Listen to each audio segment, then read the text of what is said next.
வலைப்பேச்சு சேனலுக்கும் நடிகர் யோகி பாபுவுக்கும் இடையேயான அந்த மோதல் இப்போது உச்சக்கட்டத்தை எட்டியிருக்கு அப்படின்னு தான் சொல்லணும். இது என்ன மோதல், இது எப்படி நடந்தது, முதல்ல இந்த மோதலை ஆரம்பித்தது யார், இது எல்லாத்தையும் இப்போ தெளிவாக பார்க்க போகிறோம். சமீபத்திய ஒரு பேட்டியில் யோகி பாபு ஒரு விஷயம் சொல்லியிருந்தார். பிரபல ஒரு யூடியூப் சேனல், அவங்க நிறைய விஷயங்கள் சொல்கிறாங்க, மக்களும் அதை உண்மை அப்படின்னு நம்புகிறாங்க. ஆனால் ஒரு சிலருக்கு அவங்க டுபாக்கூர் அப்படிங்கிற விஷயம் தெரிஞ்சிருக்கு. என்னை பற்றி ஒரு விஷயம் போட்டிருந்தாங்க. நான் கால் பண்ணி, என்ன சார் இப்படி போட்டிருக்கீங்க, இது தவறான விஷயமாச்சே அப்படின்னு நான் கேட்டேன். அதுக்கு அவங்க அப்படியே மழுப்புனாங்க. அதன் பிறகு அந்த ஒரு டைரக்டர் தான் எனக்கு சொன்னாங்க அப்படின்னு சொன்னாங்க. நான் அந்த டைரக்டருக்கு கால் பண்ணி பேசினேன். ஏன்னா அந்த டைரக்டர் எனக்கு தெரிஞ்சவர் தான். அவருக்கு கால் பண்ணி பேசும்போது அவர் அப்படியெல்லாம் சொல்லையே அப்படின்னு சொன்னார். சரின்னு நான் மறுபடியும் இவங்களுக்கு கூப்பிட்டு அவர்லாம் அப்படி சொல்லன்னு சொல்கிறாரு, கான்ஃபரன்ஸ் போட்டுட்டா அப்படின்னு கேட்டேன்.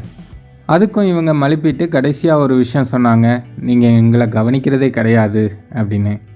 கவனிக்கிறதுனா எப்படின்னா, பாக்கெட்டில் கையை விட்டு எடுத்துக்கங்கன்னு சொல்லணுமா. இப்படி அவங்க சொன்னதுக்கப்புறம் நான் என்ன பேசுகிறதுனே தெரில, அப்படி ஃபோனை கட் பண்ணிட்டேன் அப்படின்ட்டு யோகி பாபு சொல்லியிருந்தார். இத்தனைக்கும் பார்த்தீங்கன்னா யோகி பாபு வலைப்பேச்சு அப்படின்னு அந்த சேனல் பேரையும் சொல்லலை, அவங்க யார்கிட்ட பேசினோம் அப்படிங்கிறதையும் சொல்லலை. ஒரு பிரபல சேனல் அப்படின்னு தான் சொன்னார். இப்போது வலைப்பேச்சு சேனல் வாண்டடாக வண்டியில் ஏறி இருக்காங்க. யோகி பாபுவை பற்றி தையா தக்கா அப்படின்னு குதிக்க ஆரம்பிச்சிட்டாங்க. அந்தணன், பிஸ்மி, அப்புறம் சக்திவேல், இவங்க எல்லாருமே சேர்ந்து யோகி பாபுவை பயங்கரமாக தாக்க ஆரம்பிச்சிருக்காங்க.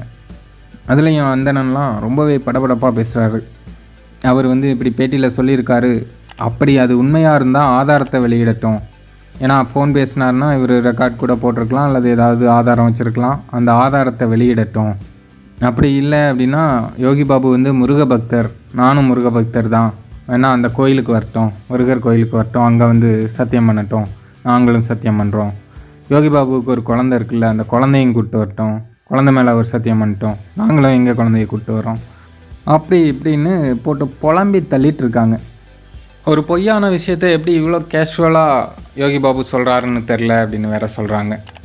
கடைசியாக யோகி பாபுலாம் ஒரு காமெடியனே கிடையாது, அவர் பண்ணுற காமெடியே குப்பை காமெடி, அது பிடிக்கலன்னு தான் சொல்ல முடியும் அப்படி இப்படின்னு வேறு பேசினாங்க. யோகி பாபு யாருன்னே சொல்லாமல் அவர் பொதுவாக சொன்ன ஒரு விஷயத்துக்காக வாண்டடாக வண்டியில் ஏறி இருக்காங்க வலைப்பேச்சு சேனல். அதுலேயும் குழந்தை மேலே சத்தியம் பண்ணுங்க, முருகர் கோயிலுக்கு வாங்க, அப்படி இப்படின்ட்டு அதை வேற ஒரு காமெடி பண்ணுறாங்க. வலைப்பேச்சு சேனல் எப்படிப்பட்ட சேனல் அப்படின்னு எல்லாருக்கும் தெரியும். அவங்க மேலே உள்ள களங்கத்தை துடைக்க விரும்புகிறாங்களாம். அதனால தான் இப்படி போட்டு கொந்தளிக்கிறாங்க. இவ்வளோ விஷயங்கள் நடக்கலை அப்படின்னா யோகி பாபு அந்த பேட்டியில் சொல்ல வேண்டிய அவசியம் என்ன இருக்குது? சரி, இந்த சம்பவம் பற்றி நீங்கள் என்ன நினைக்கிறீங்க அப்படிங்கிறத கமெண்ட்டில் சொல்லுங்கள்.